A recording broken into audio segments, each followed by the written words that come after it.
Loom Knitting 101, Knitting Cables for the Loom. For today's tutorial, you will need a knitting loom. Today we will be using the Kiss regular gauge knitting loom with one spacer in between the pins and the pegs, your knitting tools, and a ball of yarn. Today we will be using Manos Maxima worsted weight 100% merino wool in the color Chamomille. Cable knitting on the loom can seem intimidating at first, but it's really pretty simple. I know a lot of loom knitters feel that you can only do small cables on the loom, but actually you can do any size of cable. You just need to work them a little bit differently, making sure to give enough slack in the yarn on the previous row so that your loom doesn't overstretch the stitches or bend your pegs on your loom. In this demonstration, I'm going to quickly cover a small 2-stitch cable and a large 6-stitch cable just so you can kind of see how this works. When working with the Kiss looms, I find anything under a 4-stitch cable I can do effortlessly without stretching the cable so much that it would distort my pegs or stretch the stitches in an unattractive way. You can use any type of tool to hold your stitches, including a cable needle or even setting your stitches on the pins behind the pegs if you're using a Kiss loom. But I prefer these little DIY stitch markers that I made. There's a tutorial on our website on how you can make these. I got little numbers on the bottom so I can keep track of my stitches a little bit easier. And this is what we will use in our tutorials to do the cables. Cables can be worked with either the stitches held in the back or the stitches held in the front. This just determines the direction of the slant in the cable, and your pattern might call for either or both. The first stitch I'm going to demonstrate, or the first cable I'm going to demonstrate, is a 2-stitch cable. So I've already marked with my stitch markers where I want the cable to be in my pattern. To work the cable to front version, you're going to take your working yarn. You're going to first skip this peg here. So this is the first peg in my cable, and this is the second peg. So we're going to slip this first peg first, and we're just going to knit the second peg. Then we're going to slide this peg off, and you can hold it with your fingers if it's just a 2-stitch cable. It's not a big deal just to hold it with your fingers. You're going to bring this one over, set it down on this empty peg here, bring the stitch in your fingers and set it down on the now empty peg, and then knit the next stitch. And then continue on in your pattern. To work a cable to back, we're going to do it a little bit differently than the cable to front. We're going to use one of our little cable stitch markers that I've made, and we're going to, with the back of the loop, this part facing down, I'm going to scoop up this first stitch here, then close the clasp, and then pull it off and just drop it behind. Then I'm going to take my tool and just slip this stitch from the next peg over onto that empty peg, and we're going to knit it. Then I'm going to pick up this loop from the back here, and with the hook facing down again, I'm going to set it back down on the peg and undo the clasp so it's free, and then I'm going to knit that stitch. And then I'll continue on with my pattern. Now that you've got the basics of a small cable, I want to demonstrate how to work with a larger cable on the loom. Because a 6-stitch cable is large enough that it will stretch the stitches out and possibly bend my pegs, I have a simple workaround to give your yarn enough slack that you can manipulate the stitches without stretching the yarn and bending your loom. On this sample, I've marked out on my cable where I want my pattern to go, so I've marked off 6 stitches. And let's say I have a 4-row pattern. So I have 3 rows of knit stitches and 1 row that has my cable pattern. On this example, I've knitted all the way across and then back to here. And we're going to say that I'm on my 3rd row. So I've knit 2 rows of stitches, of knit stitches all the way across, and this is my 3rd row. What I'm going to do is I'm going to do what's called a double wrap on my pegs. This will give me a little bit more yarn to work with when I go to do my cable stitches.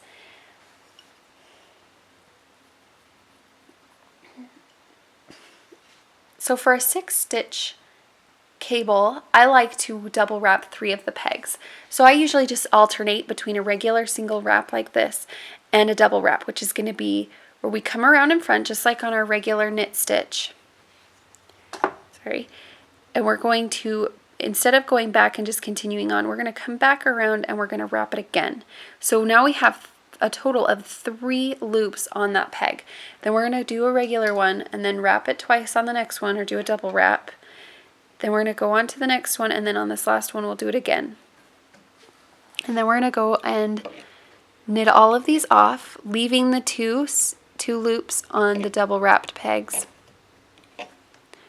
If you're working a cable that's larger than 6 stitches, you might have to have more double wraps per regular wrap stitch. Like on a 12 stitch cable, you might consider doing 2 for every 1 regular wrapped stitch. Then we'll continue all the way across our row. And now on row 4, where we actually have our cable stitches, we're going to work all the way over to where our cable begins. And this is where we're going to begin the stitches. So first I want to go and undo these double wraps. So I'm going to stick my tool just in here. You can kind of see there's these legs coming off of it. I'm just going to grab one of the legs and scoop it up, and that will undo the double wrap and put it down just as a single loop so that you don't get knots and stuff in your stitching. This just gives you a little bit extra slack in your stitches, and I'll just kind of pull it and even them out a little bit. So they're a little bit more loose, making them easier to work with. Now I've got my stitch markers. I lost my number 2 stitch marker, so I'm going to be using number 1, 3, and 4. But you get the idea. They're numbered, you know, in a way that's easy to remember which one comes first.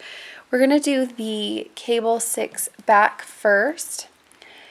So we're going to scoop up using the stitch markers with the hook facing the bottom. I'm going to scoop up the first 3 stitches like this and set them behind.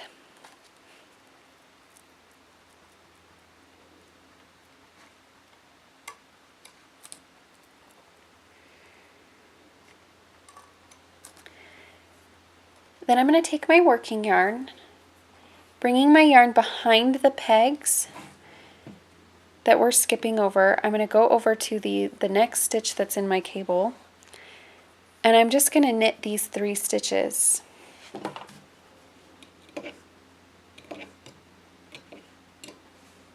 Then we're going to pick up the first stitch, slide it off, and we're going to bring it all the way down to the first empty peg. Do the same thing with the next stitch to the next empty peg, and the last one over to here.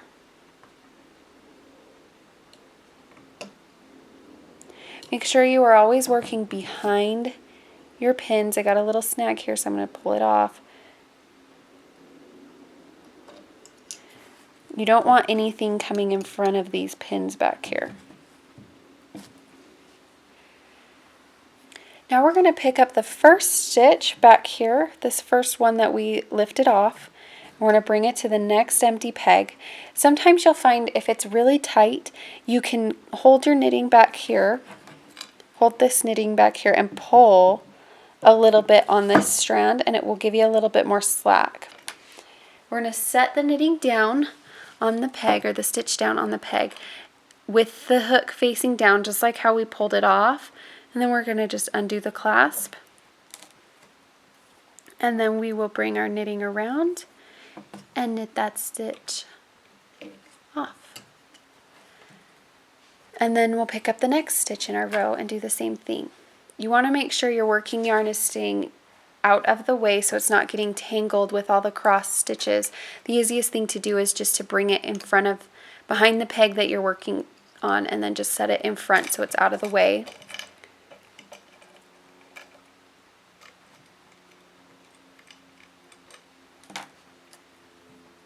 And then knit this one off.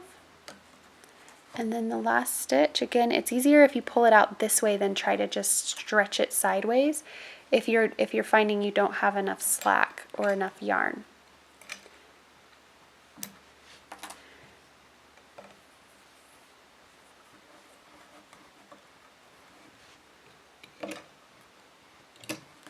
And there you go. And I like to go through after I've done with a large cable like this and pull these strands, starting with the first one and then working all the way down to the last one, because you'll find like this is a lot of slack to have just hanging out.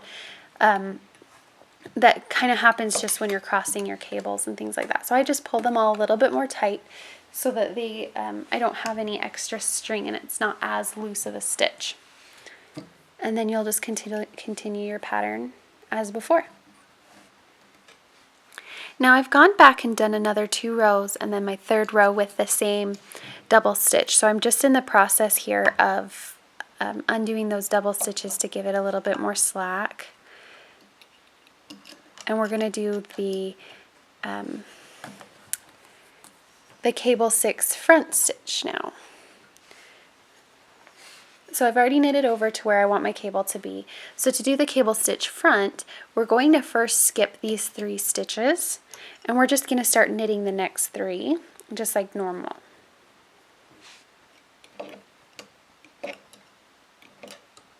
So we've knit those 3 stitches. Now we're going to take our cable markers or your cable needle, whatever you're using, and we're going to slip these 3 stitches off the cable, or off the loom, I'm sorry. Oops. Now we're going to take these 3 stitches we skipped over before and we're going to slide them down the loom all the way to the end.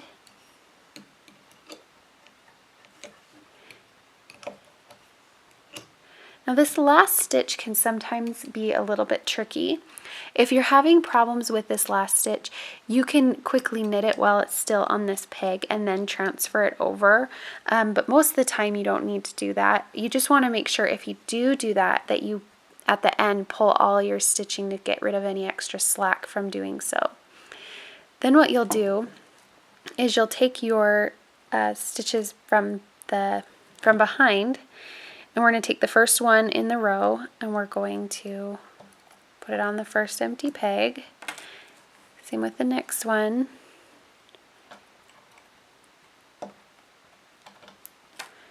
And the last one. And then we're going to knit the last 3 stitches that we transferred over just like normal.